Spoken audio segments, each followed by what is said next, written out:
Vamos a abordar la figura de la gestión de intereses ajenos, especialmente en tres figuras esenciales: el administrador de una sociedad de capital, el médico y el abogado. Veremos qué notas características son comunes entre estas figuras. ¿Nos acompañas?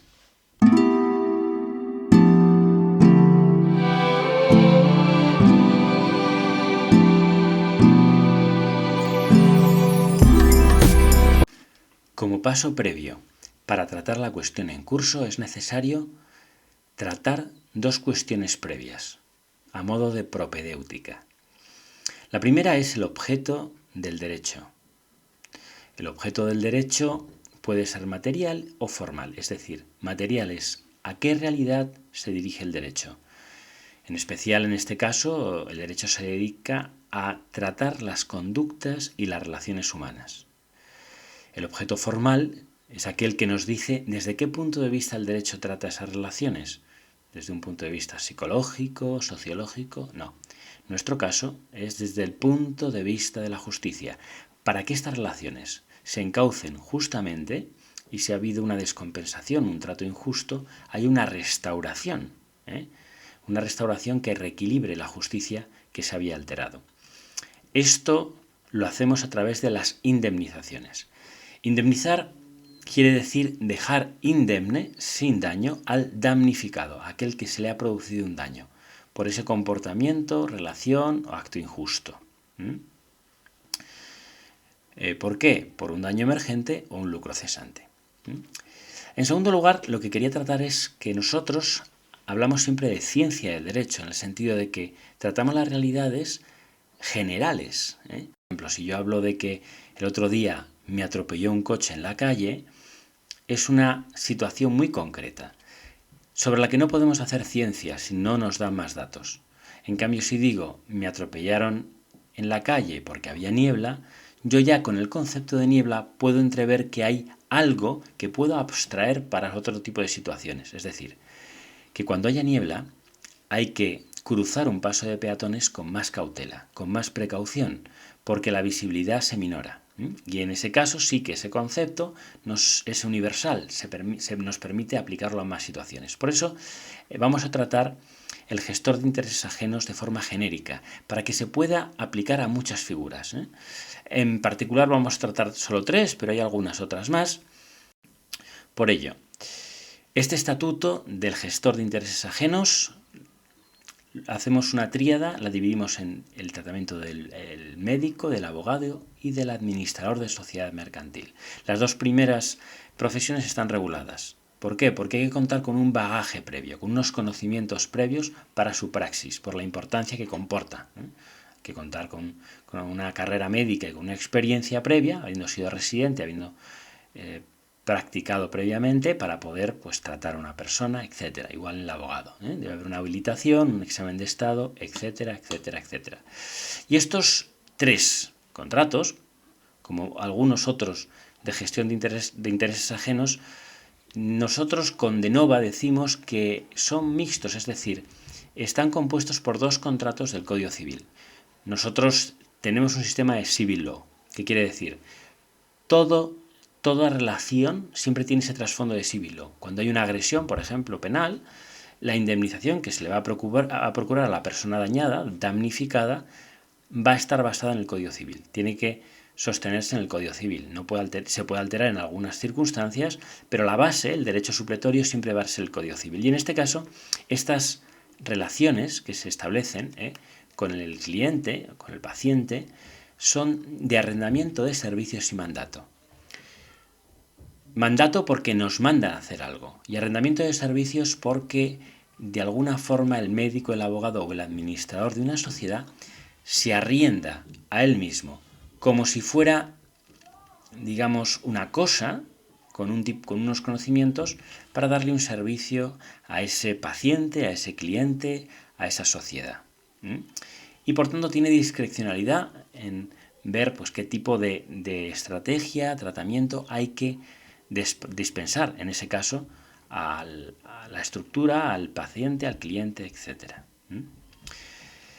Todas estas relaciones, por tanto, se tienen que basar en un obrar justo, como hemos dicho. Y este obrar justo se evalúa en mérito a dos cosas importantes. Primero, la diligencia, es decir, este agente, es decir, este gestor de intereses ajenos, debe tener una conducta solícita, es decir, valga la redundancia, diligente, poniendo los medios adecuados conforme el estado de la sociedad y de la ciencia para lograr un acometimiento adecuado del encargo que ha recibido.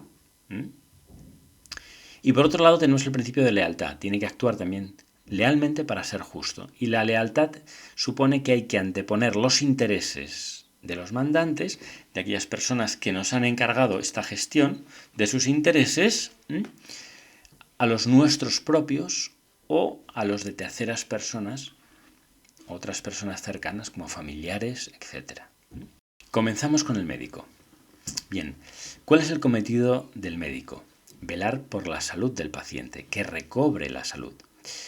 ¿Su estándar de diligencia cuál es? Pues emplear los medios adecuados conforme al estado de la ciencia para restaurar esta salud. Es decir, hacer una diagnosis adecuada y guiarse por los cánones acostumbrados de la época para el tratamiento de dichas patologías, conforme a lo que se sabe. No es lo mismo tratar a una persona hace 50 años o 60 años que ahora, que a lo mejor hay resonancias magnéticas, hay más cosas que nos pueden permitir una diagnosis mucho más precisa, por ejemplo. ¿De acuerdo? Como el médico tiene una especial pericia, está en sus manos la salud del paciente. El paciente debe delegar el tratamiento en el médico. En ninguna manera puede interferir con él. Lo único que puede hacer es que si no le gusta aquel tipo de tratamiento, aquel tipo de abordaje de la enfermedad que le va a procurar este médico, este facultativo, podría irse a otro médico. Pero en ninguna forma puede decidir qué tipo de tratamiento debe recibir. Es como si un paciente le dijera a un médico: quiero que me opere de apendicitis. Perdón, no. Déjeme verla a usted, déjeme ver si usted tiene esa patología y yo ya, si la tiene, le operaré si es procedente, o no le operaré si no la tiene. Pero está en mis manos. No me imponga usted el tratamiento. Usted no es médico. Igualmente, un paciente no le puede decir al médico: deme Prozac o deme esta medicina, déjeme que yo le evalúe y entonces a partir de ahí pues le recetaré aquello que yo entiendo que se acomoda a su patología si la tiene. ¿De acuerdo? Esto supone también una responsabilidad, porque el médico está asumiendo la responsabilidad del tratamiento. Si se equivoca el médico. Es decir, si obedece al paciente, es decir, si el paciente le dice: opéreme de apendicitis porque tengo apendicitis, y el médico, sin diagnosticarle, sin verle, le opera de apendicitis y no tiene apendicitis sino otro tipo de patología, el paciente le puede demandar. Es decir, incluso plegándose a los criterios del paciente. Por tanto, el tratamiento, como él es el perito, el que sabe, está totalmente bajo su responsabilidad. Esto tiene muchas implicaciones. También pasa con el abogado, es decir, no puede un abogado o avenirse a lo que dice el cliente: demande por 1 millón de euros. Déjeme usted ver los papeles, déjeme ver este pleito, déjeme ver los documentos y yo diré por qué cantidad se puede reclamar. Si se puede, porque a veces no hay acción, no hay reclamación posible, no ha habido injusto o pues este no tiene reclamación posible. Entonces, por tanto, esto es lo que pasa. También pasa con los arquitectos. O sea, es decir, el arquitecto tiene que ver si la edificación se va a hacer correctamente, es decir, no puede plegarse a todos los deseos del promotor. Mire, este tipo de estructura con esta forma no se sostiene bien, no es segura, no puedo hacerla, yo no voy a hacerla como arquitecto. Entonces, la asunción de la responsabilidad. También el abogado requiere esta pericia, por eso también tiene esta responsabilidad sobre el pleito, sobre decidir qué tipo de estrategia es la más conveniente. El segundo elemento, como hemos dicho, es la lealtad. La lealtad es adherente a toda gestión de intereses ajenos, es decir, si yo estoy gestionando, como abogado, médico o como administrador, estoy gestionando pues una sociedad que no es mía, o estoy gestionando un pleito que no es mío, o estoy tratando con la salud de un paciente que no soy yo, tengo que ser leal. Es decir, no puedo anteponer mis intereses a los del paciente, a los de ese mandante, o a los de otras personas. Es decir, en el caso del médico, el tratamiento debe ser el más acomodado, el más adecuado a la patología del paciente. En ningún caso debe ser el que más dinero me reporte como médico o el que más dinero le reporte a mi hospital como institución, en manera alguna. Es decir, debo ser leal con el paciente. También pasa con el abogado, ¿no? Porque en algunos casos puede suceder que el abogado quiere ir a pleito porque cobra más que a través de una transacción extrajudicial, es decir, un convenio, un acuerdo, y por tanto que haya un conflicto de intereses, ¿no? En manera alguna. El abogado debe siempre anteponer los intereses, lo que más convenga al cliente. Y también pues tener ciertas cautelas con el cliente, es decir, guardar secreto, por ejemplo, el abogado, también el médico, guardar secreto sobre su estado de salud a determinadas personas, si es así, es decir, no decirles nada, o pues en general ser leal, la lealtad con ese paciente, con ese cliente. Entramos con la figura del órgano de administración, como la gestión de ese interés ajeno que es el de la sociedad. El órgano de administración es el representante legal nato de la sociedad, según la ley. ¿Por qué representante legal? Bien, al igual que un incapacitado tiene un representante legal o un menor tiene un representante legal, en el primer caso el incapacitado por un tutor, en el segundo caso un menor, siempre serán sus padres los representantes legales, también la sociedad tiene un representante legal. ¿Por qué? Porque no tiene brazos, no tiene miembros para actuar, no tiene voz, al ser una entidad jurídica. En el caso del menor y el incapacitado, porque no tiene madurez suficiente. Entonces debe haber una persona interpuesta. Motivos distintos, pero por imposición de la ley, en ambos casos. Y esta actuación, en representación legal de la sociedad, y en gestión interna, porque hay digamos dos derivadas, una cosa son las decisiones que se toman y luego cómo se ejecutan frente a terceros en la representación, también exige dos notas, la diligencia y la lealtad, como las otras. La diligencia. Bueno, la diligencia en una sociedad está basada esencialmente en la solicitud en recabar la información accesible para tomar decisiones. Información que puede ser externa, es decir, vamos a invertir en China, necesitamos saber cómo está el mercado chino, por ejemplo, de las almohadas, si vendemos almohadas. Y en segundo lugar, la interna, si vamos a invertir en China, es necesario saber si tenemos liquidez, si tenemos cash, si tenemos capacidad para irnos allí, y no quedarnos a medias, ¿no? Y perder la inversión. También la ley de diligencia exige otra cosa, y es el respeto a la ley y a los estatutos. Es decir, importantísimo. Respetar las formas en las que se toman las decisiones en la sociedad, los estatutos y la ley.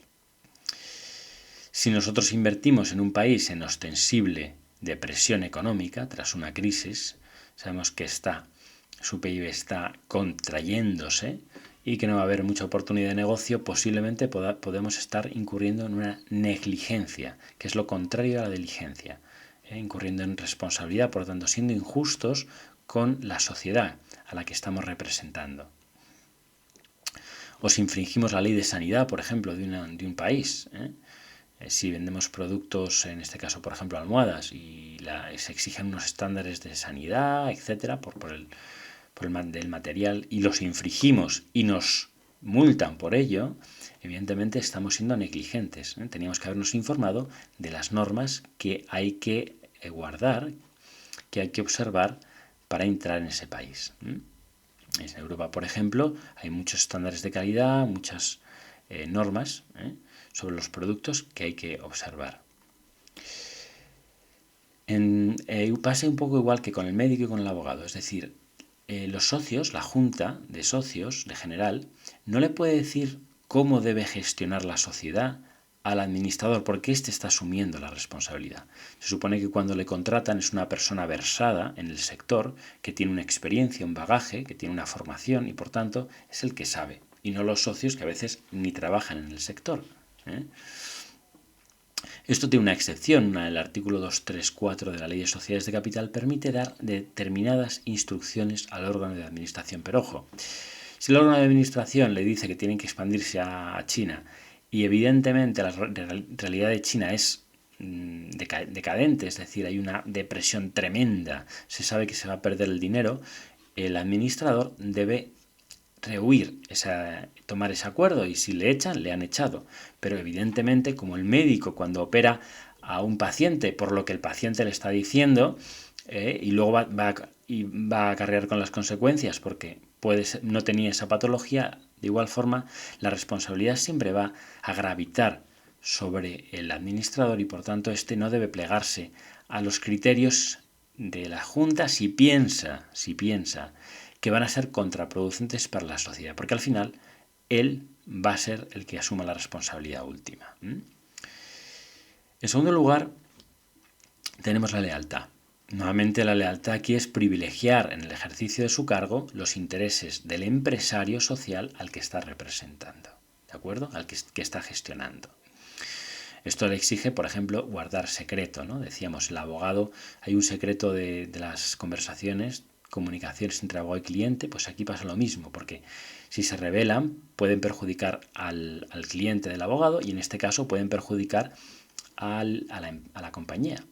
¿En qué sentido? Pues si la compañía tiene un plan de expansión o de compra de un determinado terreno, y un tercero se entera y se adelanta en la compra, luego puede revendérselo a la compañía mucho más caro. Es decir, que se conozcan las estrategias o los planes de mercado es muy peligroso y puede ser muy contraproducente para la sociedad. Por tanto, el miembro del órgano de administración, el órgano de administración debe guardar secreto sobre todo lo que conozca de la sociedad en esa gestión. Luego, no utilizar los bienes de la compañía para usos propios privados o familiares, es decir, coger el avión de la compañía para ir de vacaciones con su familia, por ejemplo. Tampoco es admisible la autocontratación ilícita, es decir, yo como administrador único de una sociedad me vendo unos coches de la sociedad a la mitad de precio de coste, y como soy el administrador, pues lo puedo hacer, y por tanto al venderme esos coches, pues me estoy beneficiando personalmente, o vendérselos a un familiar a bajo precio, o venderle unos productos de la sociedad a un familiar o a un amigo a mitad de precio. Es decir, debo siempre priorizar los intereses de la sociedad frente a los míos y los de mis allegados o terceras personas. Siempre debe haber una primacía del interés social en mi actuación, cuando esté actuando como administrador. Igualmente, no servirme del cargo para cosas propias, es decir que soy administrador de Telefónica cuando voy a comprar un coche para que me hagan un descuento, por ejemplo, ¿no? Bien, tampoco incluso acatar las directrices del socio mayoritario, porque el socio mayoritario no es el interés social. Puede haber socios minoritarios que se vean perjudicados por determinadas decisiones. Por lo tanto, hay que ser leal con la sociedad, no con los socios, no con socios particulares, ¿de acuerdo?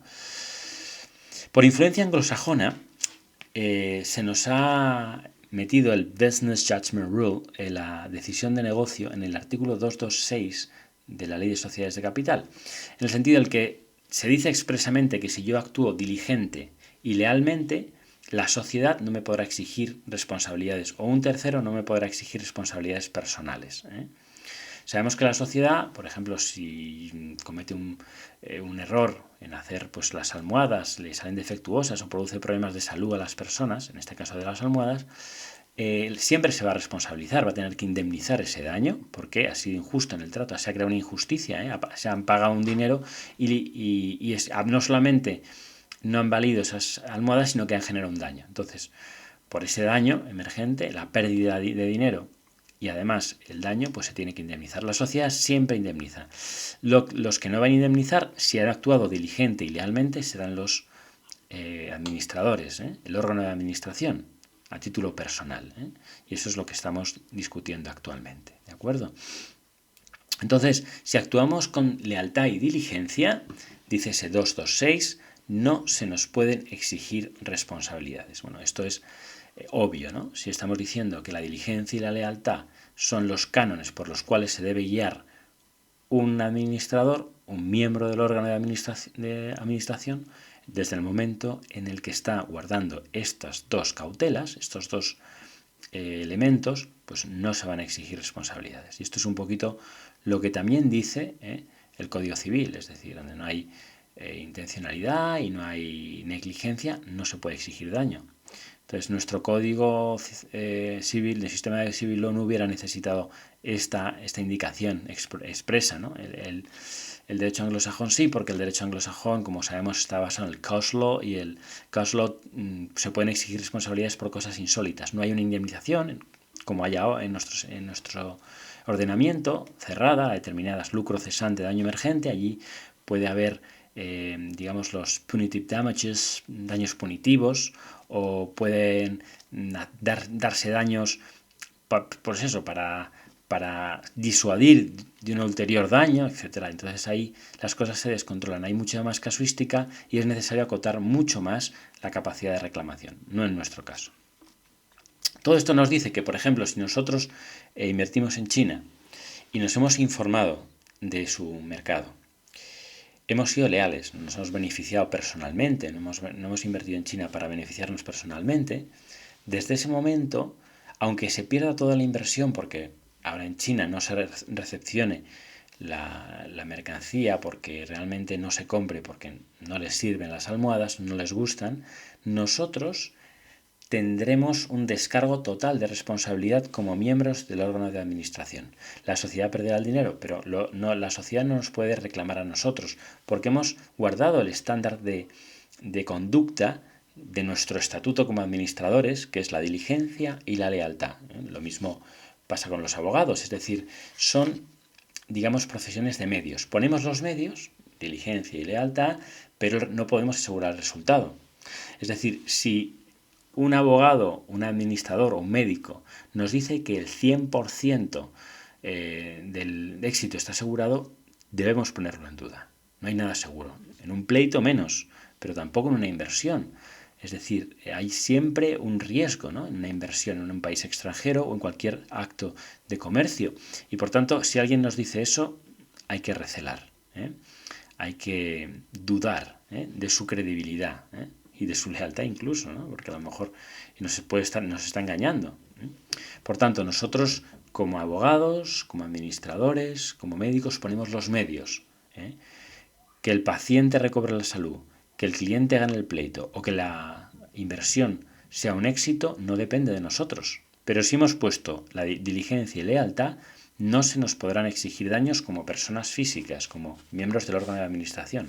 Por supuesto, a la sociedad sí perderá el dinero o se podrán exigir reclamaciones si ha producido algún daño. Esta reflexión sobre diligencia y lealtad también nos sirve para nuestra vida diaria, en nuestro trabajo diario. Evidentemente no es la misma diligencia ni la misma lealtad, siempre hay matices, por supuesto, y las situaciones son diversas.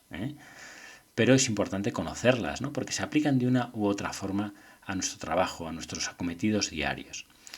En el trabajo por cuenta ajena, por ejemplo, hay una minoración del deber de diligencia, es decir, muchas veces nosotros debemos actuar por obediencia, sometidos a ese principio de jerarquía. Nuestro superior jerárquico nos ordena determinadas cosas y debemos acometerlas. Entonces, nosotros no soportamos la responsabilidad, sino que simplemente acometemos algo que se nos ha dicho.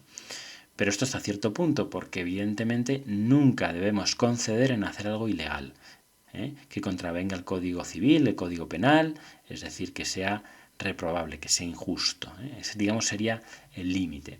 Pero bueno, en general estos dos conceptos nos sirven para nuestra vida cotidiana, nos enriquecen un poco, espero. Espero que os haya servido, que tengáis algunas nociones ya básicas sobre esta gestión de intereses ajenos, y os espero en otro vídeo. Gracias por vuestra atención.